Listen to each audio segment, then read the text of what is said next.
The recently announced expansion, Into the Emerald Dream, is a crucial milestone for modern Hearthstone. It has the potential to shape the future direction of the game and bring it back to its classic roots. Will the developers reduce the overall power of effects? Will they make the gameplay more complex and engaging? What approaches did they use when creating the new cards? We will try to find answers to these questions in a very unusual way. Time to rock and roll! Hello my friends. My name is Bot Mathematician and this is Holomancer. Also, Chief Investigative Reporter Dora joined us this evening. Gadgets and Gazette always gets the scoop. At first glance, Into the Emerald Dream looks like one of the most unique expansions of the last 3 years. Considering the accumulated features that gradually transform Standard into a wild-like format in terms of chaos, the annual rotation and the release of the first expansion can set trends that will define the design philosophy for at least the next 2 years. The most important set leaving Standard this year is Titans. Despite the immense love from the audience, this expansion strengthened the trend of widespread turnaround effects, which subsequently led to accelerated power creep growth. In this video, we want to look at the new legendary cards through the lens of the most powerful cards leaving Standard and explore how well they match the power criteria. As a phenomenon, power creep is not only reflected in the growth of stats or increased card characteristics. Versatility, flexibility in different scenarios, straightforward activation of effects, consistent value, lack of RNG, and so on. All these are also factors that make cards strong and desirable. The best of the Titans meet all these characteristics. They can neutralize an opponent's advantage in very simple, linear ways, compensate for your own mistakes, and not only catch up with the opponent but also create a serious threat themselves. They are versatile, flexible thanks to 3 useful effects to choose from, provide full value, and are not weakened by random factors. Despite the fact that these very powerful cards contribute to the game's spectacle and have earned tremendous community love due to their swing mechanics, all of this directly contradicts the classic design philosophy. According to this philosophy, the most insane and powerful effects were balanced by situational activation, lengthy preparation, or unpredictable outcomes and negative consequences. We talked about this in detail in one of our previous videos. Considering players' love for very powerful and epic minions, we had no doubt that the Titans would return in a new form, and this return did not take long as the developers introduced us to wild gods. But for us, the main intrigue was this. Have the developers changed their strategy for creating crazy cards, and have they returned to the classic Hearthstone philosophy? Will there be a declared fight against power creep? We can't wait to find out the answer. Let's start with the Shaman class card. Marithra for 6 mana. Resurrects your minions costing 8 mana or more. Its impact is similar to N'Zoth the Corruptor. A more recent analogy would be the Stranglethorn Heart spell, which looks significantly stronger due to the lowered minion cost threshold. Does the card have turnaround mechanics? Not by itself, but in synergy with other cards, it might, especially if it resurrects minions capable of immediately influencing the opponent's board. Cards like Ziliax Deluxe and Murloc Grofin can destroy minions and remain as threats themselves. The card's effect potentially contains a comeback component that, under certain circumstances, allows you to catch up with the opponent and stabilize the situation. The card lacks versatility, as its primary use case will likely be in big minion-style decks. Unlike Golganeth, the card cannot be useful in most strategies and lacks flexibility to adapt to different game situations, as it only has one effect. Despite the fact that there are no obstacles to activating the effect, it is not linear, as your value will directly depend on the number of fallen high-cost minions, varying from match to match. Impressive value can only be achieved in the very late game, but synergy with transformation effects and new cost reduction mechanics, combined, may have a positive impact on the archetype's viability. By design, this is an excellent card that aligns very well with the classic design philosophy the developers followed for many years. But the most frustrating part is that your long-term strategy, built around summoning a wide board of high-cost minions, can be destroyed by your opponent in a very linear way, with just one extremely universal and widely available tool for 0 mana. Of course, we are talking about the Ceaseless Expanse, a card that became the pinnacle of turnaround mechanics and a direct consequence of the increased power creep growth. This clearly demonstrates that the presence of powerful turnaround effects, which players love so much, makes the existence of many archetypes meaningless. And this is far from the only turnaround effect card remaining in Standard. Moreover, there are even more powerful cards that do not require long preparation. Given this, it is difficult for me to imagine how this new card will be competitive in the new meta. It seems the developers envision long control matches as an important feature of the new expansion, or at least it feels like they are betting heavily on it. Following this logic, the key piece of this plan is the new Ysera. It is yet another tool that significantly expands the boundaries of player possibilities in Hearthstone, destroying classic mana crystal limits and extending them from 10 to 15. The effect applies to both players and has similarities with the logic of the recent reincarnation of Cho'Gall or the classic elite Tauren chieftain, which also provided equal benefits to both players. Additionally, the card has a secondary effect that grants 3 extra mana crystals in the late game. If the match lasts long enough and you play the card on turn 9, over the next 6 turns, you will be able to generate 15 extra mana crystals. Meanwhile, Druid can gain even more value. Most classes will receive very slow archetypes, and in theory, increased mana limits will allow for more value per turn, making the very late game more dynamic.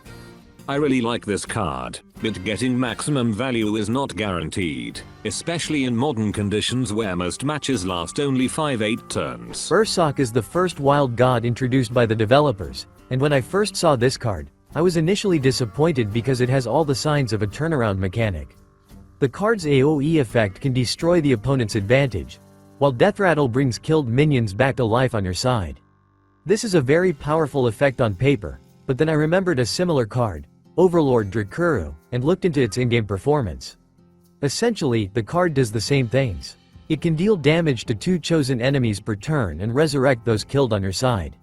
The card had the same cost, the same attack value, and the player could manually select attack targets. And you know what? Shamans hardly used this card because of the situational nature of getting value, as the card did not have enough attack points for the late game and could not guarantee effective trades. Ursoc has an RNG component that weakens the card, and in some cases, its outcome is unpredictable, which is partially compensated by increased health points. Previously, we also had a similar mechanic. Deathwing, as an exclusively AoE tool without bringing killed minions back to life, was used very actively by warriors despite the RNG component. But the secret of its success lay in a significantly increased attack value. This makes me think that this child of 2 old cards may have more potential in a hand buff archetype, but the card itself does not guarantee you a swing or even a comeback. The outcomes are unpredictable, the value is situational, and based on this, I have big doubts that the card will become universal for most Death Knight archetypes. Let's take a look at another wild god. Shaman is one of the craziest legendary cards in this expansion. The card is a kind of hybrid between the Sunwell spell, which fills your hand with random spells, and Archbishop Benedictus, who fills your deck with copies of cards from your opponent's deck. This offers significantly more benefits compared to random cards, but at the same time, it was balanced by extremely delayed value. Shaman fills your hand with cards from your opponent's deck and also applies a mass Farsight spell effect. This allows you to gain a large number of high-quality resources at a significantly reduced cost and even immediately play low-cost cards during your turn. Thus, it is unlikely that you will completely turn the board around, but you might get a chance to stabilize the situation, though it is not guaranteed on this very turn. You are more likely to significantly strengthen your next turn. The card is an incredible tool for test strategies, and the Shadow Step spell will allow you to abuse its effect. Overall, this is an insanely powerful card that remains balanced only due to its extremely high cost. Insanely expensive cards are a hallmark of this expansion, and at the moment, we are genuinely concerned that players might gain access to a wide range of tools that reduce their cost. Aviana Elune's Chosen is a hybrid of 2 very old legendary cards, Aviana and Isiel. The card has a similarly crazy effect, which reminds me of another Druid card, Barnabas the Stomper. The mechanic is unprecedented. Your cards will cost only 1 mana without any negative consequences, but only if you effectively skip turn 9 in the late game and survive for the next few turns, as the effect activation is delayed. This is an example of the classic game design philosophy. The card offers an imbalanced effect, but its activation is delayed and not guaranteed, forcing you to take big risks and make significant compromises. Moreover, the card itself has no immediate impact on the opponent's board. I'm thrilled with this card and this approach, and I can't wait to experiment with it within the new hero power archetype. Priest will be one of 6 classes that will have the ability to alter the classic hero power and even evolve it step by step during the match using the new mechanic. All this has huge combo potential, but again, only in the very late game, under many conditions, which is not viable for the current Hearthstone. Speaking of the new mechanic and unique keyword in this expansion, cards with the Imbue ability allow heroes to gain a new hero power that upgrades each time you imbue. Shaman will be able to transform their minions, while Hunter will receive a hand buff hero power and the ability to make beasts cheaper. The new Imbue mechanic also embodies old design approaches, which involve using very weak cards and gradually increasing another effect through their usage. This logic is very similar to Cthulhu Synergy.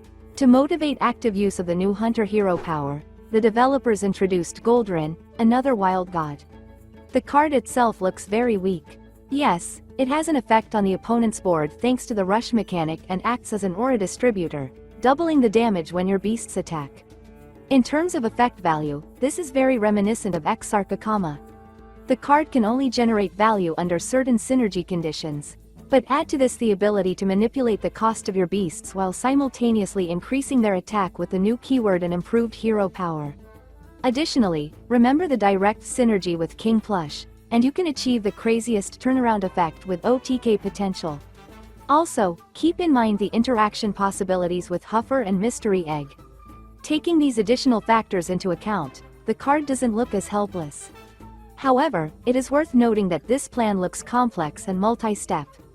Given the current realities, the opponent will not allow you to buff minions in hand with impunity while waiting for the late game. Despite this, I like this card because it opens up a lot of creative space and ways to build an ultimate OTK deck. Strategies that will actively rely on the Imbue mechanic will be rewarded with a special wild god, Milon the Waywatcher. The card allows players to discover a wild god and reduce its cost to 1 mana crystal. Thus, on turn 8, the card will not affect the board, but on turn 9, you can choose and play a sufficiently powerful card that will best suit the moment. Shaman may bring the greatest value. But without resorting to an ultimate cost reduction tool, you will only be able to use the discovered wild god in the late game and most often on that same turn 9, despite the discount. Based on the cards we've seen so far, in some cases, you might be able to turn the game around or stabilize the situation by catching up with your opponent, but again, this is not guaranteed. The impact of the card's effect will vary greatly depending on the board state and the 3 wild gods offered to you as choices. But the most important thing is the difficulty of meeting the activation condition. You need to activate the Imbue mechanic 4 times. This requirement will not allow the card to spread widely and become a universal tool in most strategies. Instead, it will be limited to a specific mechanic for most classes. Of course, it's too early to draw final conclusions, as we've seen too few cards and have no understanding of the supporting mechanics, but certain trends can still be identified. The revealed cards align much more closely with the old Hearthstone philosophy. Powerful effects are balanced by very high costs, and not all effects guarantee maximum value immediately or lead to unpredictable consequences. Cards are either situational, require preparation, need specific conditions for activation, or are too narrowly focused. This is the first expansion in a very long time that has sparked my interest in reviewing its design aspects.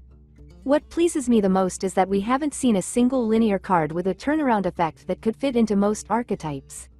This could be an indirect confirmation of the theory that the developers have quietly declared war on power creep, although this is still not officially confirmed and might turn out to be a false hope.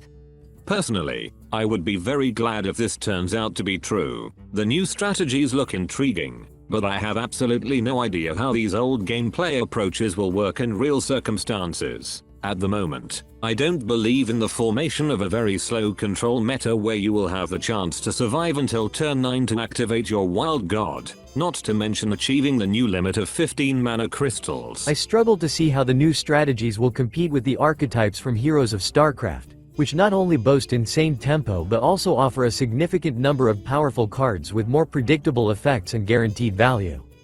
It's possible that amid the very slow, high-cost cards, a few broken tools could emerge to ultimately define the meta, much like what happened with the Great Dark Beyond.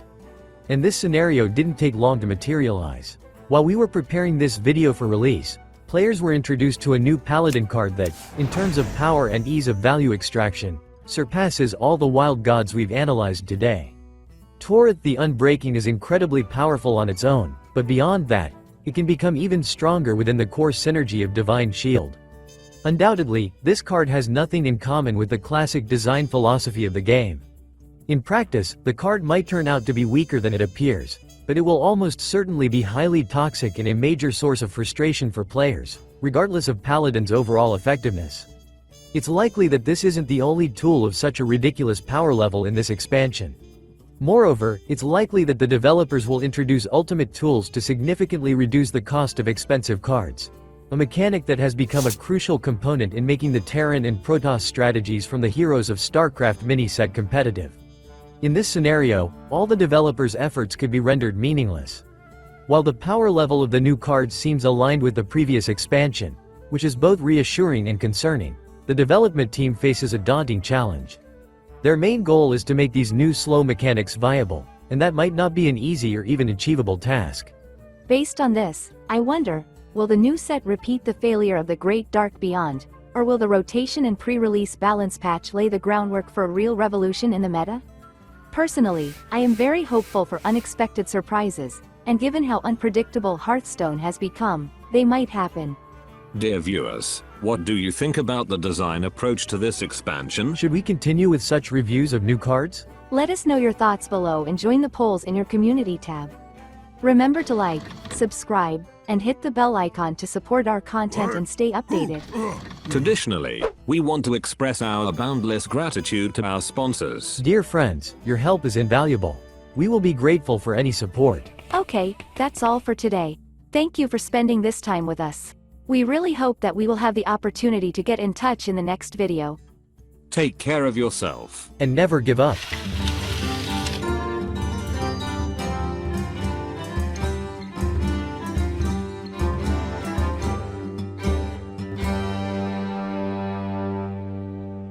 Job's done.